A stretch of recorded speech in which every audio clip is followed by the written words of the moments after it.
여러분 안녕하십니까? 반중국 매체들이 지금 현재 북한 김정은과 중국 공산당이 얼마나 발칵 뒤집어졌는지 소상하게 전했습니다. 이번에 한국과 미군, 일본 해상자위대가 공동으로 벌인 훈련에 대한 그 소식을 상세하게 전하며 사실상 인도태평양 지역과 한반도 지역에서 이미 미군의 확고한 힘의 우위도 중요하지만 김정은 때문에 사실상 일본 해상자위대가 계속해서 승승장구할 수밖에 없다. 북괴 김정은의 핵이 결국은 일본 해상자위대 아시아의 맹주로 지금 급부상하고 있다라고 GTV와 프리덤 이데일리가 소상하게 밝혔습니다. 이들 반중국 매체들이 밝힌 핵심은 무엇이겠습니까?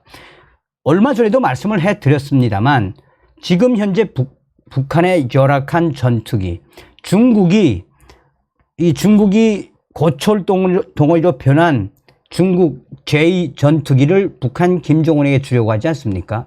자, 이런 여러 가지 상황에서 반중국 매체들이 핵심적으로 강조하는 것은 결국 중국 공산당도 또 북한 김정은도 한마디로 발칵 뒤집어질 수밖에 없는 앞으로의 시간들을 열고 있습니다. 정성산TV 좋아요, 구독, 알림은 큰 힘이 되겠습니다. 후원해 주시는 모든 분들께 가열차게 멸공. 자, 이제 시대가 변했습니다. 중국 공산당 매체들이 계속해서 떠들어댈 수밖에 없는 것은 이번에 한국과 일본, 미국이 공동으로 진행한 연합 공군훈련. 그 공군훈련의 맨 앞장에는 일본 해상자위대가 앞장섰습니다. 일본 해상자위대가 알래스카와 또 이 한반도 지역, 인도태평양 지역, 또한 대만 지역까지 공중훈련에서 앞장설 수 있게 만든 그 장본인은 바로 김정은한테 있습니다. 또한 중국 공산당의 대만에 대한 힘의 지배와 대만을 군사적으로 타격을 하겠다라는 중국 정부의 의지가 오늘날의 일본 해상자위대의 막강한 전투력으로 탈바꿈하게 된 것입니다. 결국은 북한 김정은의 핵 문제와 중국 공산당의 대만 군사적 힘의 우위를 통한 여러 가지 상황들이 오늘날의 이런 사태까지 만들게 된 것입니다.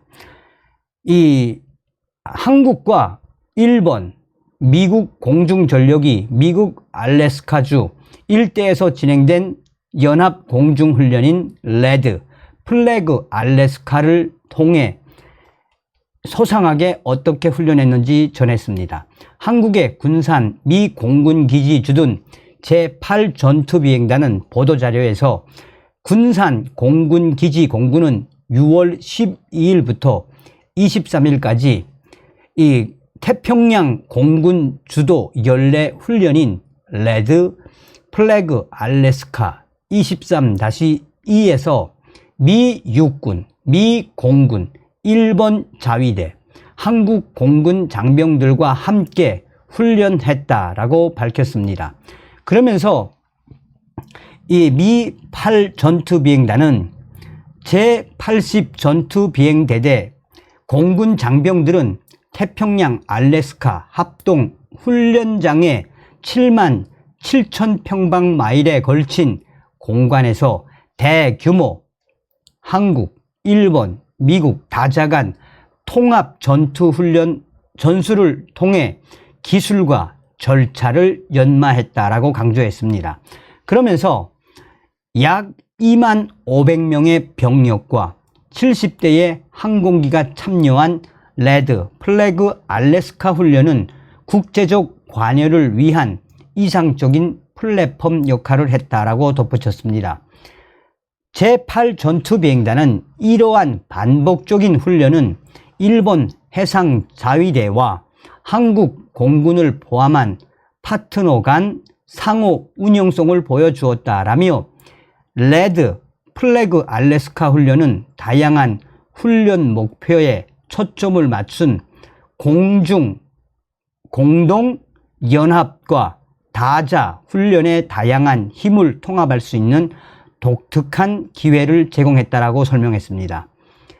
레드 플래그 알래스카 훈련 지휘관인 마이클 메카시 대령은 이 훈련의 가장 큰 장점 중 하나는 합동과 연합 파트너들이 함께 모여 소통을 하고 통합을 해 임무를 훌륭하게 성공적으로 완수할 수 있는 능력을 향상시킬 수 있는 장을 제공한다는 점을 강조했습니다.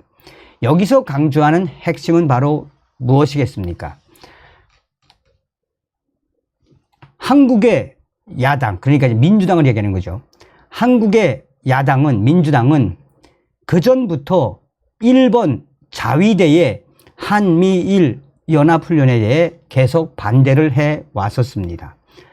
그 전에 문재인 전 대통령 시절에도 한국의 민주당은 일본 해상자위대, 일본 항공자위대의 한미일 연합훈련, 한국과 일본의 연합훈련을 완강하게 반대하던 시절이 있었습니다. 그러나 시간이 지나고 한국의 새로운 우파 대통령, 윤석열 대통령, 한국의 윤석열 대통령 시대가 들어선 이후 일본 항공 자산들과 한국의 항공 자산들, 미군의 항공 자산들이 시도 때도 없이 계속해서 항공 훈련을 하는 그런 시대가 열렸습니다. 이제 머지않아 중국 공산당, 중국 정부와 김정은 앞으로 이 훈련은 계속 확대되면 확대되지 절대 줄어들지 않을 것입니다. 또한 앞으로 한미일 항공훈련에는 지금 대만도 참여하겠다라는 의지를 보이고 있지 않습니까? 그러니 결국은 중국 공산당과 이 북한 김정은 때문에 이제는 시도 때도 없이 일본 공중 전투기들과 이 한국의 공군 전투기들, 미군의 공군 전투기들이 시도 때도 없이 훈련을 할 수 있는 시기가 열린 것입니다. 이거는 분명한 것은 진풍경을 김정은이가 만든 건 분명합니다 라고 전하고 있습니다. 자, 또 다른 프리덤 데일리도 뭐라고 강조하느냐, 일본 항공자위대가 한미일 공중연합훈련 최전방에서 리드를 했다. 쉽게 말하면 훈련의 제일 앞에서 이 훈련에 대한 모든 걸 조종을 했다라고 강조하고 있습니다. 그러면서 그전부터 일본에 있는 미군 공중 자산들과 일본 공중 자산들, 해상 공중 자산들이 연합훈련을 한 적이 있었지만 이번에는 한미일 공중 자산들이 다양한 다각적인 훈련의 그 본질은 중국과 또한 북한 김정은 정권에 대한 강력한 압박이다라고 전하고 있습니다. 김정은이가 결국은 한미일 동맹, 그것뿐이겠습니까? 이제 대만, 쿼드인, 호주, 인도, 또 프랑스 공군도 오죠. 이제 머지않아. 이번에 쌍용훈련에는 영국의 해병대도 오지 않았습니까? 이 김정은과 중국 공산당 때문에 지금 윤석열 대통령은 나토군을 다 끌어들인다라고 생각하셔도 되겠습니다. 다음 시간에 뵙겠습니다. 멸공.